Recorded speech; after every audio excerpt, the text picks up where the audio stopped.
ಅವರೊಂದಿಗೆ ಮಾತನಾಡಿ ವಿಧಾನ ಪರಿಷತ್ತಿನ ಯಾವ ರೀತಿಯ ವಿಷಯ ತೆಗೆದುಕೊಳ್ಳಬಹುದು ಅನ್ನೋದು ನಾನು ಮಾತನಾಡ್ತೇನೆ ಅವರಿಗೆ ವೈಯಕ್ತಿಕವಾಗಿ. ಏಕೆಂದರೆ ಮೂಲತಃ ನಾನು ರಾಜಕಾರಣಿ ಅಲ್ಲ, ಅನಿರೀಕ್ಷಿತವಾಗಿ ರಾಜಕೀಯಕ್ಕೆ ಬಂದವನು ನಾನು. ಅದು ವಿಶೇಷವಾಗಿ ರಾಜಕಾರಣದಲ್ಲಿ, ರಾಜಕೀಯ ಕ್ಷೇತ್ರದಲ್ಲಿ ಸೈದ್ಧಾಂತಿಕದ ಅಡಿಯಲ್ಲಿ ನಾನು ರಾಜಕೀಯ ಜೀವನವನ್ನು ನಡೆಸ್ತಾ ಇರ್ತಕ್ಕಂಥ ಒಬ್ಬ ವಿಶಿಷ್ಟ ವ್ಯಕ್ತಿ ಅಂತ ಹೇಳಿದ್ರು ತಪ್ಪಿಲ್ಲ. ಏಕೆಂದ್ರೆ ಇವತ್ತು ಶಿಕ್ಷಣ ಕ್ಷೇತ್ರ ನನಗಾಗಲೇ ಹೇಳಿದೆ, ಜ್ಞಾನಂ ಸರ್ವತ್ರ ಪೂಜ್ಯತೆ. ಗುರುದೇವ ಗುರು ಬ್ರಹ್ಮ ಏನೆಲ್ಲ ತಗೊಳ್ತಾರೆ ಅದು ಕೇವಲ ಸೆಪ್ಟೆಂಬರ್ 5ನೇ ತಾರೀಕು ಮಾತ್ರ. ಮತ್ತೆ 365 ದಿವಸ ನಾವು ಬಸ್ ಹಿಡ್ಕೊಂಡು ಹೋಗೋದು, ಆಟೋ ಹಿಡ್ಕೊಂಡು ಹೋಗೋದು, ಟೂ ವೀಲರ್ ಹೋಗೋದು, ಮೊದಲೆಲ್ಲ ಸೈಕಲ್ ಮೇಲೆ ಹೋಗ್ತಿದ್ರು. ಇದು ತಪ್ಪಿದ್ದಲ್ಲ. ಒಂದು ಕಾಲ ಇತ್ತು, ಬಡ ಮೇಷ್ಟ್ರು ಅಂತ ಕರೀತಾರೆ. ಮೇಷ್ಟ್ರು ಯಾರು ಬಡವರಲ್ಲ, ಆದರೆ ಬಡ ಮೇಷ್ಟ್ರು ಅಂತಕ್ಕಂಥ ಕಡೆಗಣಿಸಲ್ಪಟ್ಟಂತ ಒಂದು ಶಬ್ದ ಇದೆಯಲ್ಲ ಸಮಾಜದಲ್ಲಿ, ಇವತ್ತಿನವರೆಗೂ ನಮ್ಮನ್ನು ಆ ರೀತಿಯಾಗಿ ನೋಡ್ತಾರೆ. ಏನ್ ಮಾಡ್ತೀವಿ? ನಾ ಟೀಚರ್ ಇದ್ದೀನಿ, ನಾ ಶಿಕ್ಷಕ ಇದ್ದೀನಿ, ನಾ ಮಾಸ್ತರ್ ಇದ್ದೀನಿ. ಹೌದಾ? ಮಾಸ್ತರ? ನಾ ಯೂನಿವರ್ಸಿಟಿ ಪ್ರೊಫೆಸರ್ ಇದ್ರು ಸಹಿತ ಮಾಸ್ತರ್ ಅಂತಾರೆ, ಪ್ರೈಮರಿ ಸ್ಕೂಲ್ ಟೀಚರ್ಗೂ ಸಹಿತ ಮಾಸ್ತರ್ ಅಂತಾರೆ. ಅಂದ್ರೆ ನೋಡ್ತಕ್ಕಂಥ ರೀತಿಯೇ ಬೇರೆ ಇರ್ತದೆ. ನಾನು ಬಹಳ ಹಂತವಾಗಿ ಅನುಭವಿಸಿದ್ದೇನೆ. ಇವತ್ತು ಸೀನಿಯರ್ IAS ಆಫೀಸರ್ಗಳಿಂದ ಮಂತ್ರಿಗಳ ಒಳಗೆ ನಾವೆಲ್ಲ ಇಂಟ್ರಾಕ್ಷನ್ ಮಾಡ್ತಿರ್ತೇವೆ. ಅವ್ರಿಗೆ ಯಾವಾಗೆಲ್ಲ ಏನೆಲ್ಲ ಎಳೆದಾಡಬೇಕು ಚೆನ್ನಾಗಿ ಎಳೆದಾಡ್ತೇವೆ. ಅದು ಸರ್ಕಾರ ಕೊಟ್ಟಿರ್ತಕ್ಕಂಥ, ಡಾಕ್ಟರ್ ಬಾಬಾ ಸಾಹೇಬ್ ಅಂಬೇಡ್ಕರ್ ಕೊಟ್ಟಿರ್ತಕ್ಕಂಥ ಅಧಿಕಾರ. ಆದರೆ ಇದೊಂದು ಕಾರ್ಯಕ್ರಮ ನಡೀತಾ ಇದೆ. ಯಾವ ಕಾರ್ಯಕ್ರಮ ಅಂದರೆ ಶಿಕ್ಷಣದ ಬಲವರ್ಧನೆಯ ಕಾರ್ಯಕ್ರಮ. ಬಲವರ್ಧನೆಯ ಕಾರ್ಯಕ್ರಮ ನನ್ನ ಪ್ರಕಾರ ಇಂಗ್ಲಿಷ್ನಲ್ಲೂ ಇದು ಸ್ಟ್ರೆಂಥನಿಂಗ್ ಅಂತ ಆಗ್ತದೆ. If I am wrong, just ನನಗೆ ಕರೆಕ್ಟ್ ಮಾಡಿ. ಸ್ಟ್ರೆಂಥನಿಂಗ್, ಬಲವರ್ಧನೆ ಯಾವಾಗ ಮಾಡಬೇಕಾಗ್ತಂದ್ರೆ ಶಿಕ್ಷಣವು, ಅಲ್ಲಿ ಶಿಕ್ಷಣ ಕ್ಷೇತ್ರವು ಅದು ಕುಂಠಿತಗೊಂಡಾಗ, ಶಿಕ್ಷಣ ಕ್ಷೇತ್ರವು ಅದು ವೀಕ್ ಆಗಿದೆ ಅಂತೀವಲ್ಲ, ಆಗ ಬಲವರ್ಧನೆ ಮಾಡತಕ್ಕಂಥ ಸಂದರ್ಭ ಬರುತ್ತದೆ. ಸರ್ಕಾರವೇ ಆಯೋಜಿತವಾಗಿರ್ತಕ್ಕಂಥ ಈ ಕಾರ್ಯಕ್ರಮ, ಇದರ ಅರ್ಥ ಶಿಕ್ಷಣ ಕ್ಷೇತ್ರವು ಇವತ್ತು ಬಹಳ ಕುಂಠಿತಗೊಂಡಿದೆ, ಬಹಳ ಕನಿಷ್ಠ ಪ್ರಮಾಣದಲ್ಲಿ ಮಟ್ಟಕ್ಕೆ ಹೋಗಿದೆ ಅನ್ನೋದಕ್ಕಾಗಿ ಇದು ಒಂದು ತೋರಿಸದೆ. ಇದರ ಬಲವರ್ಧನೆಗಾಗಿ, ವಿಶೇಷವಾಗಿ ಸರ್ಕಾರಿ ಶಾಲೆಗಳ ಬಲವರ್ಧನೆಗಾಗಿ ಒಂದು ಕಾಲ ಇತ್ತು.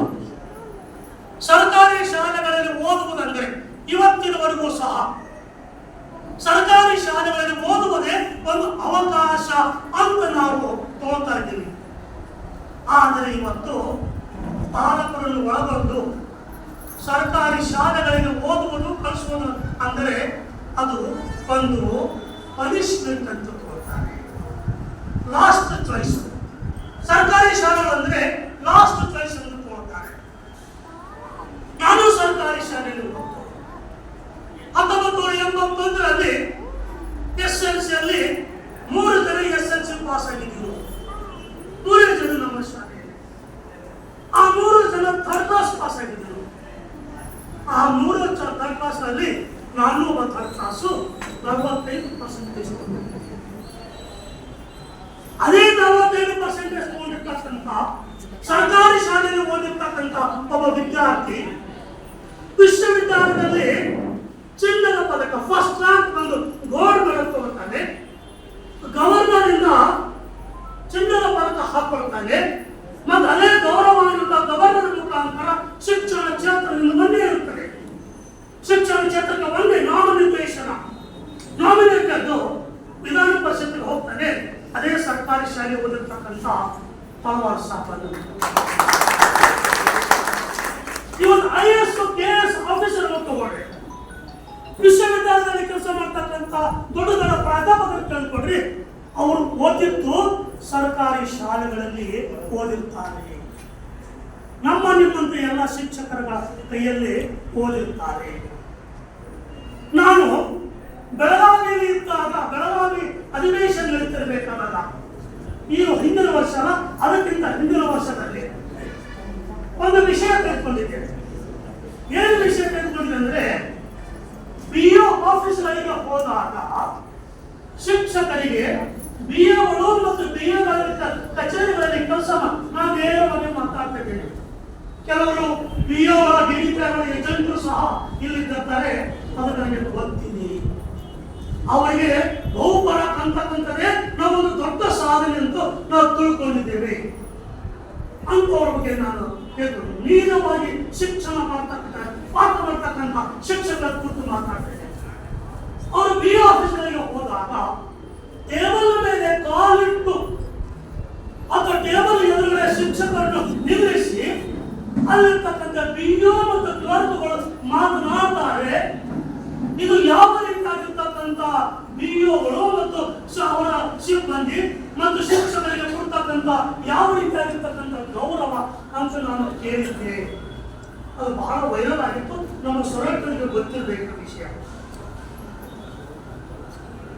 ನಾನು ಹೇಳಿದೆ, ಅದೇ ಶಿಕ್ಷಕರ ಕೈಯಲ್ಲಿ ಇವರು ಓದಿರುತ್ತಾರೆ.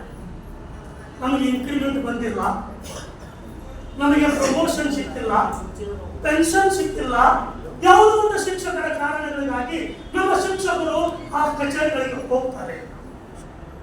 ನಾನು ನಮ್ಮ ಪ್ರಿನ್ಸಿಪಾಲ್ ಸೆಕ್ರೆಟರಿಗೆ ಬಹಳ ಗಂಭೀರವಾಗಿ ಅದೇನು ಜಗಳ ಮಾಡೋ ರೀತಿಯಲ್ಲಿ ಮಾತಾಡಿದೆ. ಯಾವ ರೀತಿ ಅಂದ್ರೆ, BOಗಳು ನಮ್ಮ ಶಿಕ್ಷಕರು ರಿಟೈರ್ಮೆಂಟ್ ಆದಾಗ ಅವರಿಗೆ ಕೊಡಬೇಕಾಗಿರ್ತಕ್ಕಂಥ ಆರ್ಡರ್ ಲೀವ್ ಗಳಿಕೆ ರಜೆ ಇರ್ತಾವಲ್ಲ ಅದು ಕೊಡಬೇಕಾದ್ರೂ ಸಹಿತ ಹಣ ಕೇಳ್ತಾರೆ. ಯಾರೇ ಸರ್ ಅವರನ್ನು ಲಿಸ್ಟ್ ಕೊಟ್ಟರೆ ನಾನು ಅವ್ರಿಗೆ ಸಸ್ಪೆಂಡ್ ಮಾಡ್ತೀನಿ ಅಂತ ಯಾರು ಪ್ರಿನ್ಸಿಪಲ್ ಸೆಕ್ರೆಟರಿ. ಶಿಕ್ಷಣ ಕ್ಷೇತ್ರ ಈ ರೀತಿಯಾಗಿ ಕುಂಠಿತ ಹೊಂದಿದೆ. ನಮ್ಮ ಶಿಕ್ಷಕರು ನಾವು ಯಾವಾಗಲೂ ನಮ್ಮನ್ನು ನಾವು ಅಪ್ಡೇಷನ್ ಮಾಡ್ಕೋಬೇಕು. ನಮ್ಮನ್ನು ನಾವು ಹೆಚ್ಚು ತಿಳುವಳಿಕೆ ಹೋಗಬೇಕಾಗ್ತದೆ.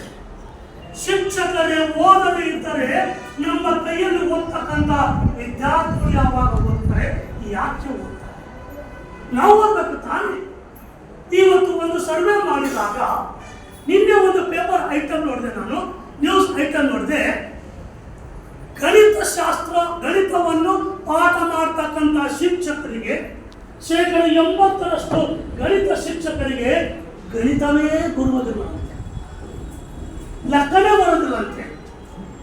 ಹೇಗಪ್ಪ ಶಿಕ್ಷಣ ಕ್ಷೇತ್ರ ಬಲವರ್ಧನೆ ಆಗ್ತದೆ? ನಮ್ಮನ್ನು ನಾವು ಅಪ್ಡೇಷನ್ ಮಾಡ್ಕೋಬೇಕಲ್ಲ. ನಾವು ಪೇಪರ್ಗಳು ಓದಬೇಕು. ಪ್ರಪಂಚದಲ್ಲಿ ಯಾವ ರೀತಿ ಆಗಿರ್ತಕ್ಕಂಥ ಬದಲಾವಣೆಗಳು ಆಗ್ತಾ ಇದ್ದಾವೆ. ಇಡೀ ಜೀವನದಲ್ಲಿ ನಾನು ಶಿಕ್ಷಣದಲ್ಲಿ ಕಳೆದೆ, ಸಂಶೋಧನೆಯಲ್ಲಿ ಕಳೆದೆ, ಇಡೀ ಜೀವನದಲ್ಲಿ ನಾನು ಓದೋದರಲ್ಲಿ ಬರವಣಿಗೆಯಲ್ಲಿ ಕಳೆದೆ. ಕೋವಿಡ್ ಸಂದರ್ಭದಲ್ಲಿ ಹಲವಾರು ಪುಸ್ತಕಗಳು ತರಿಸ್ಕೊಂಡೆ.